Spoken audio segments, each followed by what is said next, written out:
If you had asked me yesterday, I would have told you my life was perfect. A comfortable home, 2 kids who adored me, and a husband who swore I was the love of his life. But the thing about perfect lives? They don't exist. They're just well-polished lies waiting for the right moment to crack. And my moment? It arrived at 6:42 p.m. on a Thursday, in the form of a phone call that made my stomach drop before I even answered it. The day had started like any other. I made breakfast, packed the kids' lunches, kissed my husband, Daniel, on the cheek as he left for work, just another routine morning in our little slice of suburban heaven. If someone had asked me then if I trusted my husband, I would have laughed and said, of course. And that's what makes this story so gut-wrenching. Because I had no idea. No idea that while I was grocery shopping and meal planning, Daniel was perfecting his double life. No idea that his business trips weren't about business at all. No idea that every Thursday afternoon, when he grabbed his golf clubs and kissed my forehead, he was driving straight into the arms of someone else. But life has a funny way of exposing the truth when you least expect it. That evening, as I was setting the table for dinner, my phone buzzed with an incoming call. I wiped my hands on a dish towel and checked the screen. Unknown number. Normally, I wouldn't have answered, but something about it nagged at me, some whisper of intuition, telling me that I needed to pick up. Hello? Silence. Then a hesitant breath. Is this Jessica? A woman's voice finally asked. I stiffened. Who's this? A pause. I don't know how to say this, but, you need to ask your husband about his golf trips. My grip on the phone tightened. I'm sorry, what? Another breath. I shouldn't be the one telling you this. But you deserve to know. Daniel, he's been seeing someone. The words didn't register at first. I felt the ground tilt beneath me, but my mind refused to process what I was hearing. You're lying, I said automatically. My husband wouldn't. Jessica, the woman interrupted, her voice filled with something I couldn't quite place, pity, maybe. He's been meeting her at the golf club every Thursday for months. I've seen them. I couldn't breathe. I heard my daughter, Maddie, call from the other room, asking when dinner would be ready. The sound was distant, like it belonged to someone else's life. Who are you? I whispered. I'm just someone who thought you should know, she said. Check his car. His golf bag. The line went dead. I stood there, phone pressed to my ear, heart pounding so loudly I could hear it in my throat. My first instinct was to laugh. It had to be some kind of mistake. A prank, even. But that whisper of intuition was back, curling around my ribcage like a warning. Check his car. My feet moved before I could think. I grabbed Daniel's keys from the counter, stepped out into the garage, and unlocked his trunk. His golf bag was there, just like always. The same one he carried every week. The one I had never once questioned. I unzipped the side pocket. And there it was. A receipt. A single, damning piece of paper. The Lakeside Golf and Country Club, dated last Thursday. 2 entries. One for Daniel Whitmore. The other for someone named Lindsay Carter. My mouth went dry. I checked the next pocket. Another receipt. This one wasn't from the club, it was from a hotel. The Fairmont.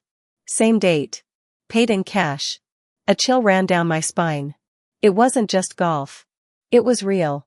I gripped the receipts so hard they crumpled in my fist. My head swam with thoughts I wasn't ready to face, but there was no escaping them now. My husband, the man who kissed me goodbye every morning and swore he loved me every night, was a liar. And I was about to find out just how deep that lie went. I stood there in the dim glow of the garage light, gripping the receipts so tightly my knuckles ached. My heart was pounding so hard it felt like it was trying to break free from my chest.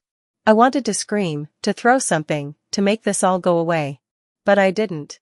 I just stood there, staring at the proof of my husband's betrayal, feeling my world start to crack open. Lindsay Carter.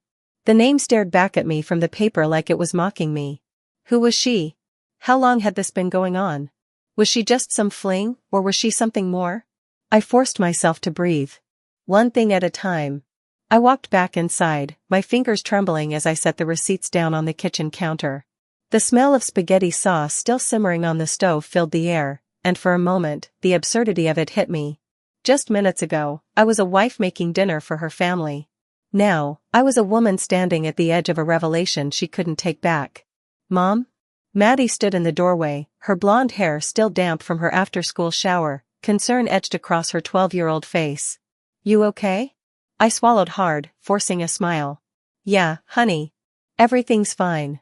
Go set the table, okay?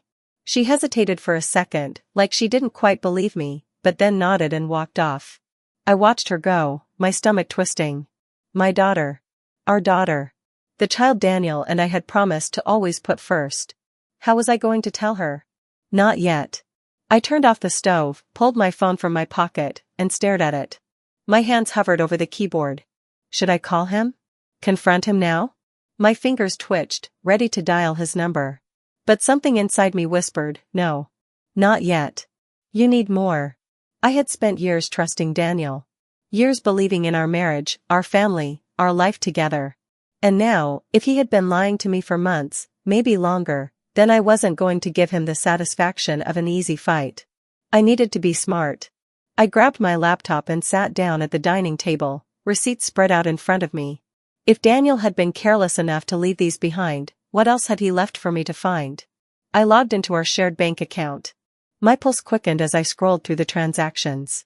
Lakeside Golf Club, Thursdays, twice a month. Fairmont Hotel, last Thursday, paid in cash. A jewelry store, $1,200 charge, last month. I clicked on the jewelry purchase, my stomach turning. It wasn't for me.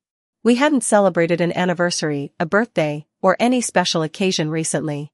He hadn't come home with a gift, hadn't surprised me with anything. So who had he bought it for? A sickening realization settled over me. I wasn't just looking at a series of mistakes. This wasn't just a lapse in judgment or a one-time thing. Daniel was in a full-fledged relationship with someone else. I gritted my teeth, pushing away the wave of nausea. Fine. If he wanted to play this game, I'd play it too. But I wasn't going to lose. The front door opened at 8:17 p.m. Right on time. Hey, babe. Daniel's voice rang out like nothing had changed. He dropped his keys in the bowl by the door, the same way he had every night for the last 10 years. Something smells amazing. I'm starving. I was in the kitchen, my back to him, staring at the pile of receipts and my open laptop. My hands clenched the edge of the counter as I schooled my face into something neutral. I turned around, smiling. Hey, honey. Long day? He sighed dramatically, running a hand through his hair. You have no idea. Back-to-back meetings. And then the guys wanted to play an extra 9 holes. I swear, my back is killing me. I almost laughed. I almost lost it right then and there. Instead, I smiled. Poor thing. He walked over and pressed a kiss to my temple, his hand sliding around my waist. His touch, once familiar and comforting, now made my skin crawl. I forced myself to stay still. Not yet. The kids already eat, he asked, grabbing a plate from the cabinet. Maddie and Jake had homework, so I let them eat early. I sat down at the table, casually sliding my phone screen down so he wouldn't see what was pulled up. I saved you a plate. Perfect. He sat across from me, shoveling pasta onto his fork. God, I needed this. I bet you did. I bet sleeping with your mistress really works up an appetite. So, I said lightly, tapping my fingers against the table. How was golf? He didn't even flinch. Good. Same old, same old. You know how it is. I smiled. Yeah. I do. And then I slid the receipts across the table. Daniel froze, his fork halfway to his mouth. His eyes flicked down, scanning the papers. The golf club receipt. The hotel bill. The jewelry store charge. Slowly, he set his fork down. Jessica. I held up a hand. Don't. Just don't. Silence stretched between us. The air felt thick, suffocating. You were supposed to be at work, I said quietly. Every Thursday, that's what you told me. That's what you told us. Jess, it's not what you think. I let out a dry, humorless laugh. Oh? So you didn't check into a hotel with Lindsay Carter? You didn't buy her jewelry? His jaw clenched. I can explain. Then do it. I leaned forward, folding my arms. Explain to me how my husband of 15 years has been sneaking around behind my back. Explain to me why I have to hear from a stranger that you've been cheating. His face paled. Who called you? Does it matter? His silence was answer enough. I stood up, my chair scraping against the hardwood floor. My hands were shaking, but my voice was steady. You need to leave. His head snapped up. What? You heard me. I crossed my arms. Pack a bag. Go stay at the golf club since you love it so much. Jess. You don't get to talk your way out of this. Not this time. He stared at me, searching for something, weakness, maybe, or a crack in my armor. But he wasn't going to find one. Finally, he exhaled, rubbing his face. Fine. He pushed back from the table, grabbing his plate and dumping it into the sink. He didn't look at me as he walked upstairs. I stood there for a long time, staring at the empty seat across from me. The house was quiet. Too quiet. And for the first time in 15 years, I realized it was about to stay that way. The sound of his footsteps faded as Daniel walked upstairs. I stood frozen in the kitchen, my heart pounding so hard it echoed in my ears. Part of me wanted to scream, to throw something, to unleash the tidal wave of anger that was threatening to crash over me. But I didn't. Instead, I took a deep breath. I wasn't going to fall apart. Not now. Not in front of him. I heard drawers opening and closing, the dull thud of a suitcase being pulled from the closet. He was actually doing it. He was packing his things, leaving the home we had built together, because I had told him to. Because I had finally found the strength to do what I should have done the moment I saw those receipts. But this wasn't over. Not even close. I grabbed my laptop, my hands still shaking, and sat down at the dining table. If I was going to survive this, I needed to know exactly how bad the damage was. Bank accounts. Credit card statements. Mortgage records. I clicked through everything, my stomach twisting with each new discovery. Daniel had been withdrawing cash regularly, hundreds at a time. He thought he was being smart, avoiding a paper trail, but his mistake was assuming I never checked. $200 here. $300 there. Enough to fund a secret life without raising suspicion. And then there was the jewelry store charge. $1,200. That one hurt. Not because of the money, but because of what it meant. I hadn't gotten a piece of jewelry from Daniel in years. No anniversary gifts. No birthday surprises. But Lindsay Carter? She got a bracelet. Maybe a necklace. Something delicate and expensive, something that probably came in a little velvet box with a ribbon tied around it. I clenched my jaw. Fine. He wanted to spend money on her? On them? Then I'd make sure he spent a hell of a lot more. I pulled up my email and typed a quick message to our lawyer, Rachel Monroe. Subject, urgent, need to discuss divorce proceedings. Rachel had handled our will a few years back, and I remembered her telling me once, if you ever need anything, anything at all, you call me first. Well, Rachel, today's your lucky day. I hit send and exhaled. That was step 1. Step 2 was making sure Daniel felt this. Not just emotionally, but financially. I wasn't about to let him walk away clean. 15 minutes later, he was standing at the bottom of the stairs, suitcase in hand. He looked at me like he was waiting for something, an apology, a breakdown, a change of heart. He wasn't going to get any of it.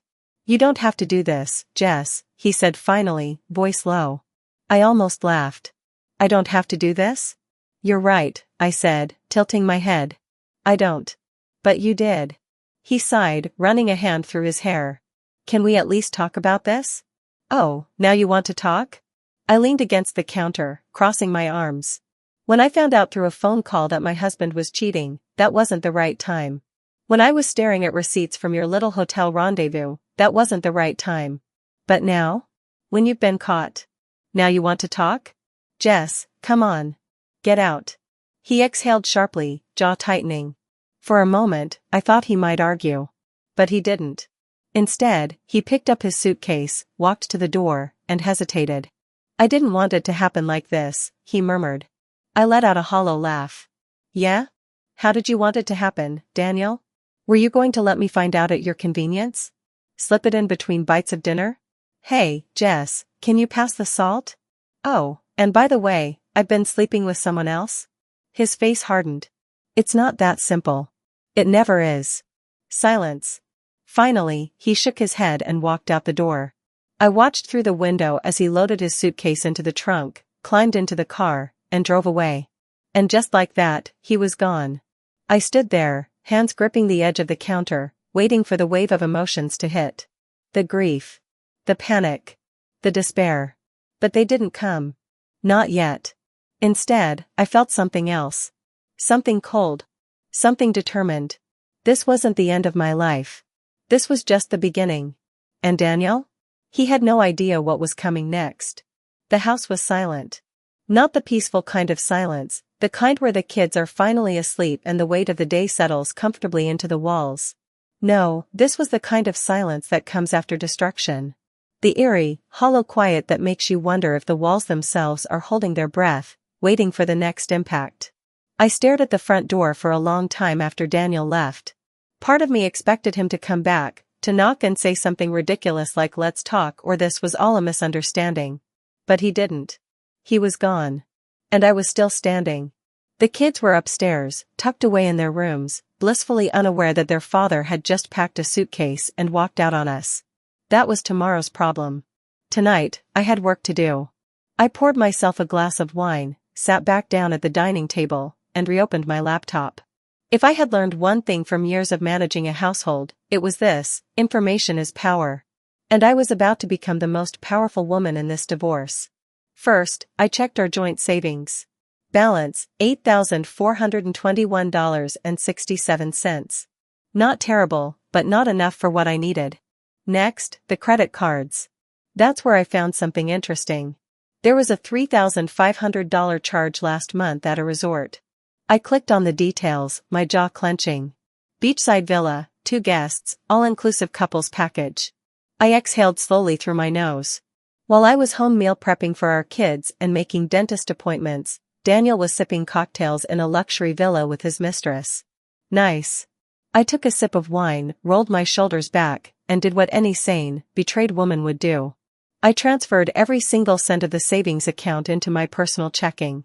Good luck paying for your next hotel stay, Daniel. Rachel, my lawyer, called me back within the hour. I knew it, she said, skipping the pleasantries. I always got a bad vibe from him. Wish you would have mentioned that 3 years ago when you were helping us with our will, I muttered, rubbing my forehead. She sighed. Jess, I say that about everyone's husband. The stats are depressing. Fair. I took a deep breath. How fast can we move? I can have divorce papers ready by Monday, Rachel said. We'll go for full custody, financial transparency, and whatever alimony we can squeeze out of him. Good. Also, she hesitated. Are you sure he's not hiding assets? I thought about the cash withdrawals, the hotel stays, the jewelry. He might be, I admitted. But I'll find them. Rachel chuckled. You always were the smart one. Damn right. The hardest part wasn't the receipts. It wasn't the betrayal, the money, or even watching Daniel walk away. It was them. Maddie and Jake. The next morning, Maddie found me in the kitchen, her arms crossed tight over her chest. Where's Dad? I took a deep breath. He's not staying here right now. Her eyes darkened. Because you found out. I blinked. What? Maddie hesitated, shifting her weight. I mean, I kinda knew something was weird. My stomach twisted. Maddie, what do you mean? She exhaled sharply, looking away. He was always on his phone. Always working late. And one time, I heard him on the phone with someone. He sounded different. I sat down, my heart breaking. Why didn't you tell me? She shrugged, but her voice cracked. Because I didn't want it to be true. God. I reached for her, but she held herself stiff. Are you and Dad getting divorced? She asked. I nodded. Yeah, sweetheart. We are. Tears welled in her eyes, but she blinked them away furiously. Good. I frowned. Good? She lifted her chin, her voice shaking. Because I don't want to live in a house full of lies. I pulled her into my arms, and this time, she let me. That afternoon, Daniel texted me. Daniel, can we talk? I stared at the screen. Laughed. Then typed.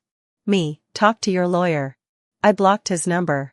Then, I poured another glass of wine, sat back, and started planning his next move. Because the next time Daniel saw me, it wouldn't be as his wife. It would be as the woman who took everything he thought he could get away with.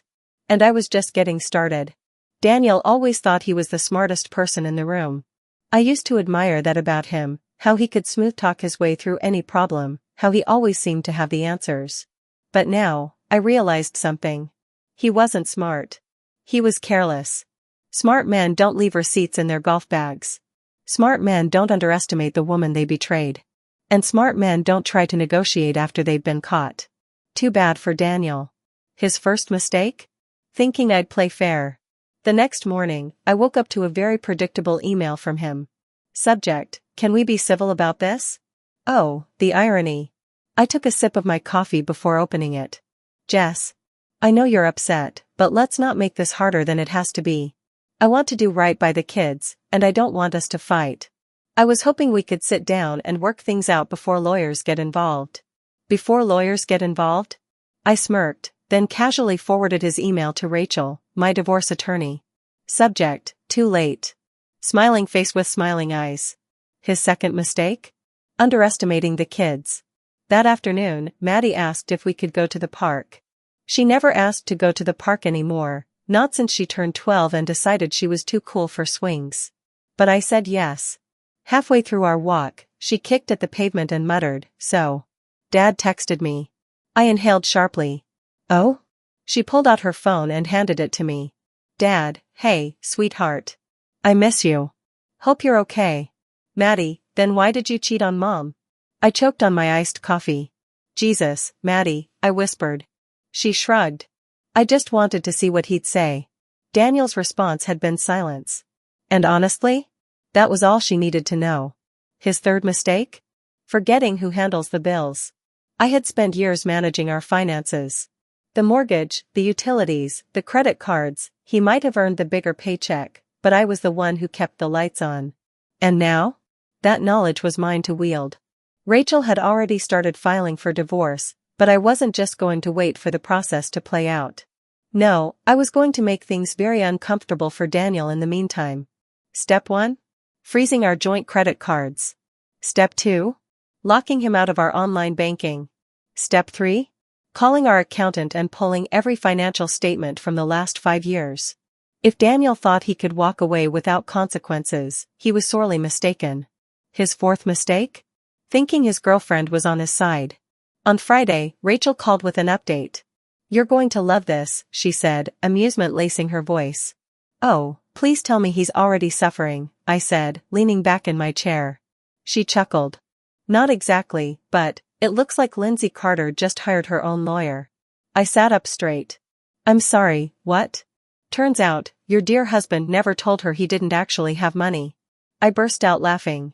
See, Daniel had been playing the role of wealthy suburban dad for Lindsay. Dinners at expensive restaurants. Surprise gifts. Luxury hotels. But what Lindsay didn't know was that Daniel had zero liquid assets. Because I had moved them all out of reach. "Let me guess," I said, wiping a tear of laughter from my eye. "She thought she was upgrading her life, and now she's realizing she backed the wrong horse?" "Bingo," Rachel said. "Word of advice? If she reaches out to you, don't engage. Let her figure it out on her own." I smirked. "Oh, trust me. I'm enjoying the show." His biggest mistake? Thinking I would ever take him back. That night, I got another email from Daniel. Subject: we need to talk. Oh, do we? Jessica. I don't know why you're doing this. I never wanted to hurt you. I made a mistake, but that doesn't mean we have to destroy everything we built. I still love you. I actually laughed out loud. Love? Love is not sneaking off to a hotel while your wife takes care of your kids. Love is not lying for months and expecting forgiveness. And love is definitely not begging for a second chance after you realize the other woman was only there for your wallet. I leaned back in my chair, fingers hovering over my keyboard. Then, slowly, I typed. Daniel. If you loved me, you wouldn't have cheated. If you respected me, you wouldn't have lied. And if you truly understood what you lost, you wouldn't have wasted my time with this email. Enjoy your new life. Then I hit send and blocked him. Game over.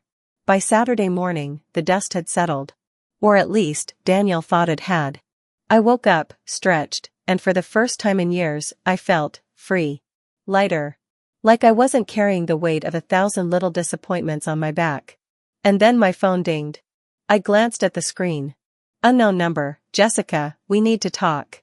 I frowned. Blocked Daniel already, so who the hell? And then it hit me. Lindsay. I sat up, fully awake now, and let out a slow, satisfied exhale. She finally figured it out. I wasn't going to respond. That was rule number 1 in the handbook of handling mistresses. Let them panic. And oh, was she panicking. A few minutes later, another text. Unknown number, look, I know what you think of me, but I didn't know everything. He lied to me, too. Oh, honey. Welcome to the club. Then a final one, the desperation creeping in. Unknown number, he told me you'd take him back. That's not true, is it? I let out an actual cackle. I wanted to reply. I really, really did.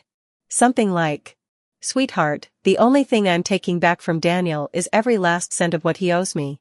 But I held back. Instead, I screenshotted everything and sent it to Rachel, my lawyer. Her response? Rachel, she's cracking. Give it a few days, she might be willing to hand over some very useful receipts. Excellent. I put my phone down, smiling to myself. Lindsay Carter had entered the regret phase. Good. Let her marinate in it. By Monday, I had an update from Rachel. Got a call from Daniel's lawyer this morning, she said, amusement thick in her voice. Oh, this is going to be good, I said, sipping my coffee. Daniel is suddenly very eager to negotiate, she said. Apparently, he's realizing that starting fresh is a little harder when you're broke. I smirked.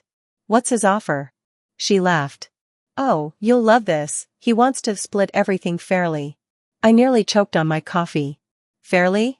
After he spent our money on hotel stays and jewelry for another woman? Oh, no, no, no, I said.